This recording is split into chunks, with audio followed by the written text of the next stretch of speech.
All right, so in this video, I'm going to show you how to scale your business and really take your digital Kindle publishing business, right, where you're publishing fiction or nonfiction books, and create like a digital publishing business that allows you to create just other things like courses and memberships and live events and just all of these other things. I think that there's so many people that are missing the boat right now by only focusing on a Kindle book, that they don't even realize that there's all of these other opportunities that are out there. So why am I qualified to do this? Well, my name is Cohen, and I've made millions and millions and millions of dollars selling digital products online over the last couple of years, actually over the last decade plus. I've been doing this stuff. I've been teaching other people. I've spoken about it from stages. I've spoken about it at virtual events, live events.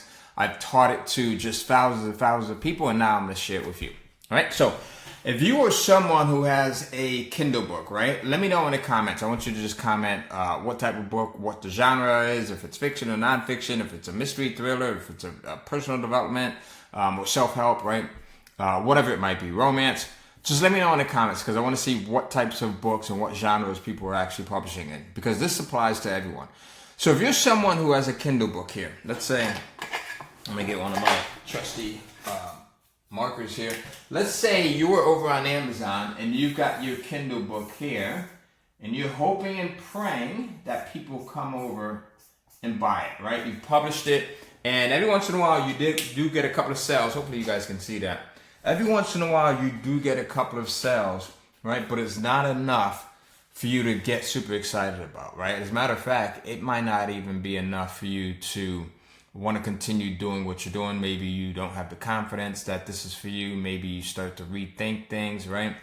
But it's not just because your book isn't good. It's not because you don't have something that's worthy of people buying. Oftentimes, there's a few reasons why people have books that they publish and then nothing happens. So the first thing is you're depending on one book, right? And I see a lot of authors make this mistake. I'm actually going to use this a little bit more. So they make the mistake of depending on one book, and they think that this one book is going to serve every single purpose that they need, right? And now we're at a period where when you have platforms like Amazon or any of these other large platforms that are out there, you want to be able to take advantage of all of the different individuals that are visiting that platform, right? And sometimes you might have this book and it could be the best book. It could be a book that you spent years or even a decade or more. I've got some students that have spent 10 years, 20 years writing their book. And you could have gotten the most professional cover created, right, by one of the best graphic designers. You've got your editor, you've got your proofreader that have worked on this book, and nothing happens.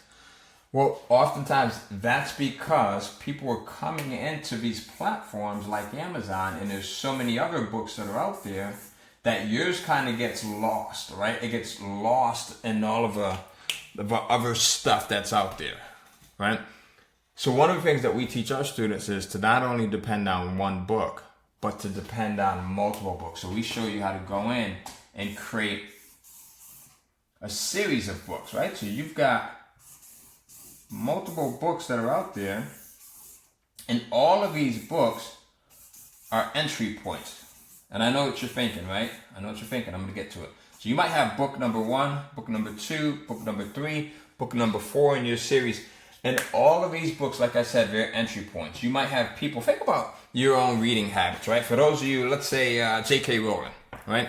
So Harry Potter, for those of you that are Harry Potter fans, you might not have come across the very first book. I want you to think about this, right? Or use your favorite author who might publish in a series format, or who just publish multiple books. You may not have found book number 1. You might have come in and became aware of him because you found book number 2, or book number 3, or book number 4, or book number 40, right? And then because you like that author and you like the characters, you like the writing style, now what do? What do? You go back and you start to seek out all of the other books that they've published, right?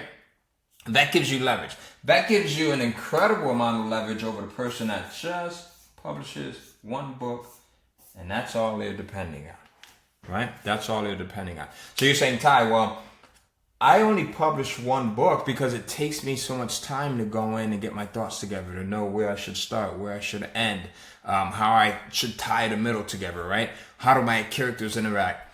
And if that's a problem, for you, right? There's an easy solution to that, super easy solution to that. And I'll actually cover that in another book if you guys want to hear about how do you go in and pump out more books quicker, more high quality books, not junk, not garbage, well written, high quality books that your readers are going to enjoy, because we don't publish junk. That's the first rule, right? It's your publishing HQ. And if you guys can, if you agree, I only want to do it with people that agree with that, right? Just put HQ in the comments. So high quality HQ. So now, so you've got your series here, right? You're publishing multiple books. You've got people that are coming in and they're enjoying all of these books, and they might come in at different entry points, right? So that's the first way that you go in and you're able to maximize a platform like Amazon. It's first understanding that it's not going to just get you there with one book. Now you could, I'm not saying that it's impossible, you could, but it's like hitting the lottery, right? It's not impossible to hit the lottery, the Powerball. There's people that do it all the time. We see that, right? But there's not a ton of people that do it. It's like getting lucky, right? So when we show you how to go in and create this serial format of content. As a matter of fact, I've got an entire challenge that's coming up where I'm going to show you how to do this. You can go and you can register by going to kindlecashflow.com, KSS. It's the Kindle Series Secrets Challenge. So we're going to talk about this and we're going to go into detail for actually 5 days. We're going to do this for about 90 minutes a day, 5 days. And again, it's kindlecashflow.com/KSS, right? So now the next thing that I see people make a lot of mistakes is with, they don't go in and they don't market their books. Now there's a million different ways that you can market your books. As a matter of fact, we just did a workshop. Angie Doyle, who's on our team, she just did an incredible marketing magic workshop this past Saturday, depending on when you're watching this video, right? So during this challenge, I'll touch on marketing a bit, but we're really going to cover how do you go in and you get your series created, right? So now the next question, that question that you were probably asking yourself, and I said I'm going to give you the answer to that is, Ty, I publish non-fiction, right? How do I do that for non-fiction? Well, I'm going to show you how you can do this for both fiction, which is pretty common, right? We always see serials for fiction. But I'll also show you how to do this for nonfiction, which is even easier. It's easy to do with fiction, but it's even easier to do it with nonfiction. So I'll show you how to do both of these when you guys join us on the challenge. So the biggest thing is I want you to start wrapping your head around the concept, the idea of publishing multiple books, right? And it starts with first making a decision. That's number one, making a decision. And then number two, it starts with creating a timeline. Like what's your calendar going to look like, right? There's costs that go into it 100%, right? There's time, which is a cost that goes into it, right? So you have your financial cost and you have your time cost that goes into it, right? And then there's the cost of creativity. So being creative in the sense of what am I going to do? And when we do this with our serials, what we do is we tie each book into the other. So we tie each book into the other. So what we do is it's called a cliffhanger series, right? So book one has this cliffhanger that leads into book two. Book two ends with a cliffhanger that leads into book three. Book three ends with a cliffhanger that leads into book four. And now you're probably thinking, well, Ty, if they all end with a cliffhanger, how do they make sense? How do people not come into book three and not get lost? Or how do people come into book three and not get lost? Well, it's the same way that if you go and you watch a television series, right? So I want you guys to go in and list your favorite television series. I don't want you to think about this. You've got all of these television companies. You've got production houses. You've got movie companies that have spent literally hundreds of millions, billions of dollars figuring this out over the years to get us to a point where we're hooked on their television shows. And it doesn't matter at what point we come in. It doesn't matter if we come in, we might be at work or we might be on social media and we hear someone talking about a series and we're late to the party, right? So we come into this thing 3 weeks in, a month in, sometimes 2 months in, and we go in and we watch it, and guess what happens? Then we go back because we're so caught up in this thing. We come in at maybe week 3 or week 4, and we're so caught up in it. We drank the juice, right? And now what do? We binge watch it. So you go in, you binge watch your favorite shows. And the same thing happens here. That's why this model is so much more powerful than this model. Because with this model, you get someone that comes in and they'll buy a book, whether it's book number 1, 2, 3, or 4. And if you do your job of producing high quality content, which I'll show you how to do on this challenge as well, then that person has a higher likelihood of wanting to go back and binge watch the rest of your material. All right, so there you go. Hopefully this video has given you some content that will help you to start to think about being an author in a different way, right? Being a publisher in a different way. And starting to look at the content that you're publishing, whether it's fiction or nonfiction, in a way where you're now looking to publish serials. All right, so you're looking to publish this series of books that will get you more attention than just one book, right? And like I said, during this challenge, I'm going to show you how to do this in a quicker way, in a more efficient way, so that you're still publishing high quality content that your readers will enjoy, but at a faster pace. All right. So again, kindlecashflow.com/KSS. Let me know if you like this video. If you do enjoy this video, go in and comment below digital publishing.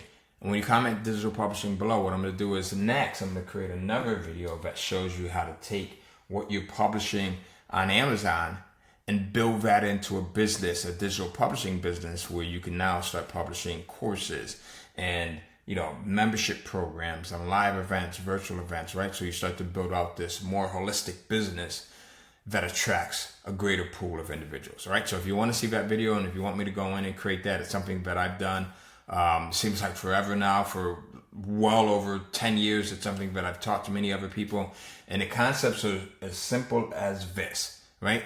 Taking your idea for a fiction or a nonfiction book and then kind of spreading that out, and in some cases even repurposing it into courses and mini courses and coaching programs and memberships and live virtual events, workshops like the one that I talked about earlier, our Marketing Magic workshop that was produced by Angie Doyle, or our Kindle series Secrets 5-day challenge that's coming up. All right, so just comment digital publishing and I'll create a video showing you guys how to do that. All right, we'll see you. kindlecashflow.com/KSS to join us on the Kindle series Secrets challenge. So you can learn how to take your one book and turn it into multiples that are all great reads.